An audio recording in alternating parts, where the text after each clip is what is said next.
Assalamualaikum warahmatullahi wabarakatuh. Perkenalkan, nama saya Rizky Rinaldi Sugiarto dari jurusan Teknik Informatika Universitas Nasional Pasim. Kali ini saya akan menjelaskan tentang peradaban Romawi kuno. Peradaban Romawi merupakan sebuah peradaban yang berasal dari kota Roma yang didirikan di semenanjung Italia yang menjulur ke Laut Tengah.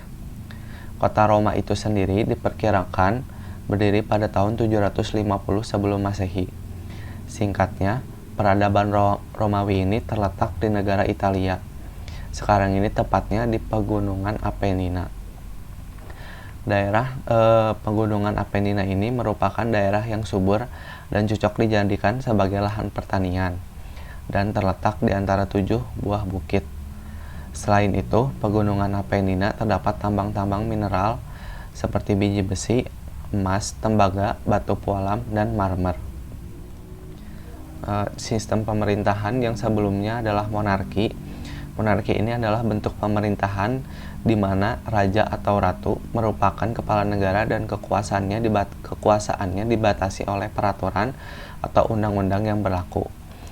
Dan lalu berubah menjadi republik oligarki, di mana suatu sistem pemerintahan kekuasaan politiknya ini dipegang oleh sebuah kelompok elit kecil yang berasal dari masyarakat. Lalu selanjutnya, setelah perubahan tersebut, berdasarkan kepada kepercayaan setempat, kata Romawi berasal dari nama kakek moyang bangsa Romawi itu sendiri, yaitu Remus dan Romulus. Mereka adalah anak dari Rhea Silva yang merupakan keturunan Aeneas atau pahlawan perang Troya, di mana sewaktu kecil mereka disusui dan dibesarkan oleh seekor serigala. Lalu untuk penduduk Romawi itu sendiri, penduduk asli dari peradaban Romawi itu sendiri tinggal di Italia bagian utara, tepatnya di sekitar Danau Maggiore. Mereka bertani, berburu, dan menangkap ikan guna untuk mencukupi kebutuhan hidup. Pada umumnya, kehidupan bangsa Romawi bergantung pada hasil pertanian, di mana tanahnya berasal dari pegunungan Ionia, yaitu dataran rendah yang sempit dan terletak di sepanjang sungai. Bangsa Romawi ini menganut paham politeisme, percaya kepada banyak dewa. Penyembahan yang dilakukan tidak jauh berbeda dengan penyembahan dewa-dewa Yunani. Hanya saja namanya diganti seperti Zeus menjadi Jupiter, Aphrodite menjadi Venus, Aries menjadi Mars, dan Poseidon menjadi Neptunus, maupun nama-nama dewa lainnya. Namun, pada zaman besi 600-1000 sebelum Masehi, beberapa bangsa lain datang ke Italia, seperti bangsa Umbria di bagian utara, Latin di lembah Sungai Tiger, dan Samnite di selatan. Para pekerja Romawi ini muncul di sekitar daerah Sungai Tiber yang berada di bagian tengah Italia dan menyebar ke seluruh daratan Eropa, Asia, dan Afrika. Kebudayaan yang berkembang saat itu adalah kebudayaan Latin. Jika kita membicarakan tentang peradaban, maka Romawi kuno ini memiliki karakteristik di mana peradaban Romawi kuno mempunyai karakteristik khusus yang membedakannya dengan peradaban Yunani. Masyarakat Romawi ini lebih fokus kepada membangun sistem pemerintahan, hukum, dan undang-undang untuk negara. Hukum Romawi pada dasarnya termasuk jenis hukum perdata pada zaman Kekaisaran Romawi, yaitu Corpus Juris Civilis. Corpus Juris Civilis ini adalah kumpulan undang-undang yang dikeluarkan dari tahun 529 hingga 534 sebelum Masehi atas perintah Kaisar Bizantium Justinianus I. Hukum yang dibuat oleh bangsa Romawi ini menjadi landasan serta patokan yang kuat bagi perkembangan hukum di seluruh dunia. Sementara situasi Romawi saat itu yang belum stabil membuat negara harus selalu siap terhadap berbagai macam serangan. Untuk mempertahankan eksistensinya, Romawi mempunyai dua model utama, yaitu pemerintahan dan pembentukan angkatan militer. Pasukan Romawi pun dikenal sangat kuat karena dilatih dengan baik dan disiplin. Karakteristik peradaban Romawi kuno lainnya adalah inovasi yang mengagumkan di bidang arsitektur.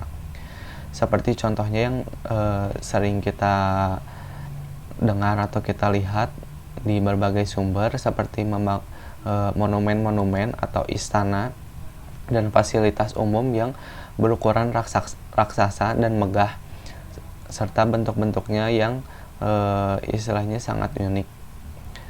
Selain itu, peradaban Romawi kuno mempunyai andil besar dalam perkembangan bahasa, agama, tata kemasyarakatan, teknologi, hukum, politik, kesenian, dan masih banyak lainnya, yang menjadikan itu sebagai sebuah ciri dari suatu adanya peradaban, di mana teknologi masyarakatnya sangat istilahnya berkembang sangat pesat di kala itu.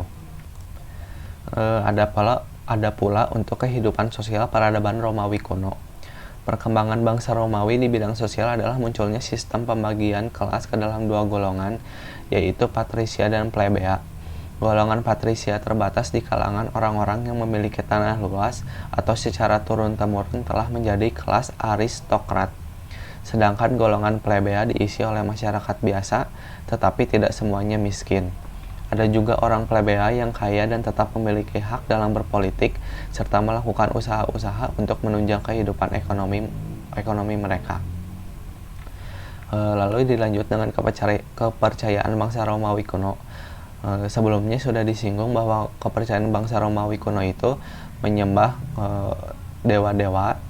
Namun lebih jelasnya, pada awalnya kepercayaan bangsa Romawi ini adalah animisme dan politeisme, di mana masyarakat percaya terhadap roh-roh leluhur dan sebagian lainnya percaya terhadap dewa-dewa yang dianggap memiliki kekuasaan terhadap manusia ataupun alam.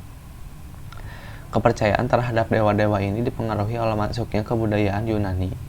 Kemudian pada masa pemerintahan Tiberius 14-37 Masehi tumbuh agama baru, yaitu Kristen.